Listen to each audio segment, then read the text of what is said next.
live in Beverly Hills with Nirav Bhakta. wonderful, wonderful.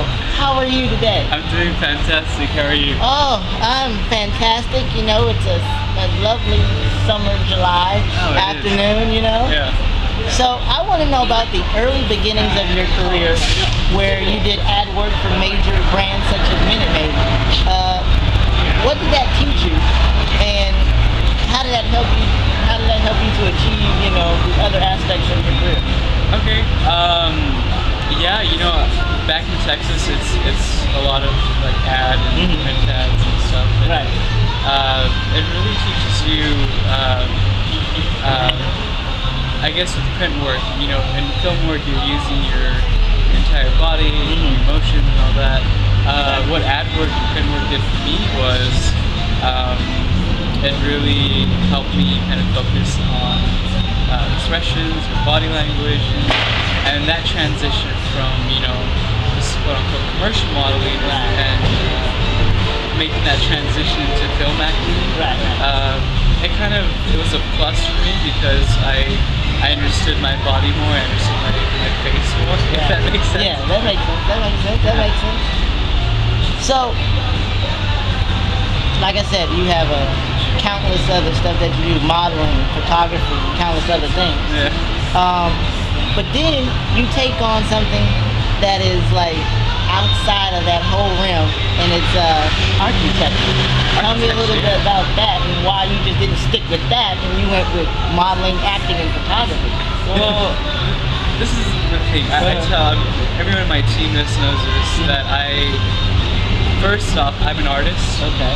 And I don't think you have to necessarily be one thing to be an artist. Well, you don't have to just be an architect. Yeah. You don't just have to be a photographer or just an actor or a painter. You know, as an artist, you have the creative eye and you have that inner power to kind of do whatever you want. You know, you can transition into different things, and I think it's great. You need to explore and dibble and dabble and everything. Right? Dibble and dabble and everything. You need to explore and everything. That way you kind of learn life. If that makes sense. Yeah, absolutely. Now, you know, you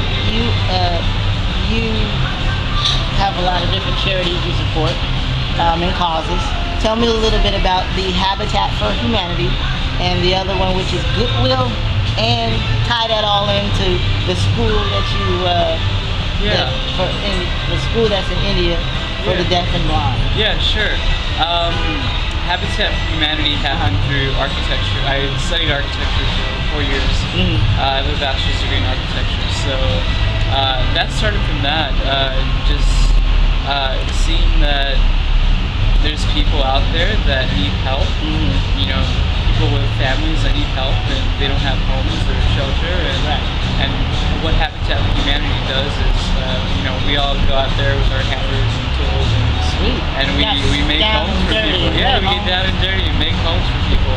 Nice. Yeah, and then of course, when I graduated from school, my parents, everybody wanted to throw me a nice party and all that, and I'm like, I don't think if it's right to throw me a party.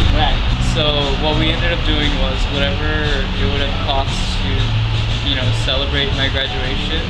Instead, what we did was we celebrated and we donated it to the deaf and blind school in Kacholi in India. And you know, it's wonderful because it's been one of the most overwhelming experiences for me to actually go there and see like young kids, underprivileged kids. That, you know, here in America, if somebody has a disability, you know, there's so many people to take care of them. And India, you know, there's not always that institution or access to, you know, help, you know, people with disabilities. So, yeah, it was wonderful to see how, you know, how this school kind of teaches these kids to, you know, different skills, to educate them so they're ready for the real world. So I had the gift of education and I was blessed enough to somehow support it to somebody else. Sweet. You have a good heart. Thank you. Yes, you do. So let's talk about this coffee table read called Life in Detail. Tell me a Life in little. detail. Tell me a little bit about that. That sounds so poetic. Yeah. Didn't it? So again, like everything that I do is like through an artist's eye. Okay.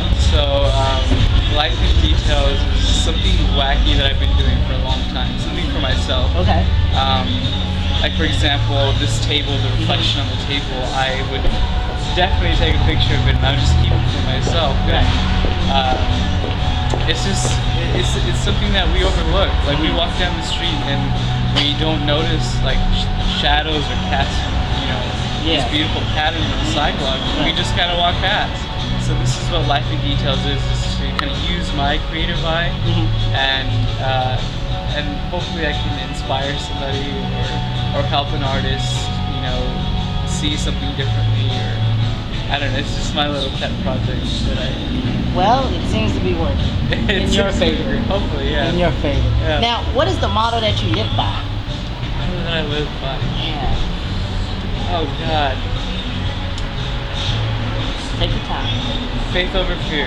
Faith over fear. Faith Okay. over fear. Yeah. How could I forget that? I use that every day. I can relate to faith over fear Faith over because fear, you know, there's a lot of people that get scared and afraid of certain things and don't try new things. Yeah, definitely. And you have to. You Yeah. can't let fear define you at all. can't at Just all. like you can't have a disability or condition define you. You can't. So. And I think especially if you're wanting to take on the challenge of being an artist, you have to dive into different challenges. You have to push yourself through your comfort zone, and really, I mean, that's when you'll be tested and you'll know what faith over fear is. So. Yeah, absolutely. Well, you have a reoccurring role on a project called the Jordan Pilot. Yeah. Tell me a little bit about that. Well, I shot that pilot, I guess, a year ago now. It's all in post-production, so Okay. I can't really talk much about that. All right, no problem. But what is your role? Who do you play on that? I play one of the friends, the main character. Okay. And yeah, it's just like a nice little teenage comedy. Okay. I like comedy. I like comedy too, but you know what? You'll be surprised. Because recently I started discovering that I kind of have a thing for the dramatics, if that makes sense. Yeah. I shot a couple of short films and a feature, and I love the challenge. You know? Absolutely. I guess as an artist, you need a challenge. Not right. But I love the challenge of discovering and researching for characters. For example, in The Go and the Bull, I got to play a bipolar character with somebody with mental illness. I didn't really have any background on that, and to research it. Yeah. And get really deep into it. yeah, getting into that research, watching other people and their experiences, and listening to other people. I mean, that was a fulfilling element to developing something. All right. Now, this is the fun part of the interview for me, where we get to empower youth destiny under a lot of different topics. So these questions are geared towards youth worldwide. So what would you like to say to youth nationwide regarding coping with being homeless or displaced? Because I know a lot of people and teens are displaced or homeless or transitioning from orphanage to foster care. So, well, I guess my message to everyone out there is, again, have faith over fear, and always know that there's always a way out, and anything is possible. As long as you put your heart and your mind to it, anything is possible. And I think a lot of it